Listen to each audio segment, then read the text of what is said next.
Now I have an update on Cameroon. The Special Representative Secretary General for Central Africa, Lonseni Fall, just concluded a 3-day visit to Cameroon.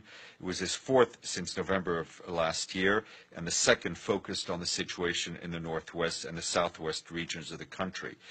During his visit, he met with government officials, civil society, opposition leaders, detained representatives from the Anglophone movement and their lawyers, representatives of the international community and the UN system.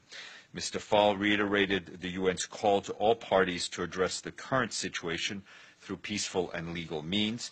He welcomed the government's announced intentions to restore internet services in Bamenda for hospitals, universities, and banks as part of a package of measures announced on March 30th by the Minister of Justice. He encouraged the government to consider additional confidence-building measures to appease tensions, including the release of the Anglophone leaders and the full restoration of internet services in the two regions.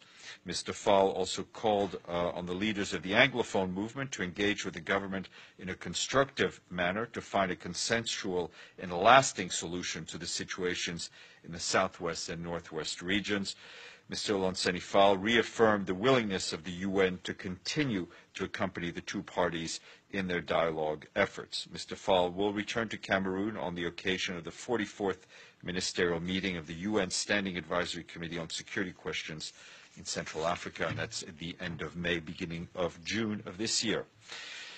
Meanwhile, from Iraq, what you came back with on Cameroon. I have a couple of questions. One is, can you confirm that the Secretary General sought to speak with Paul Biya while he was on an extended stay in Geneva, as has been reported? And I also, go ahead. You will. No, I have no confirmation of a call having taken place.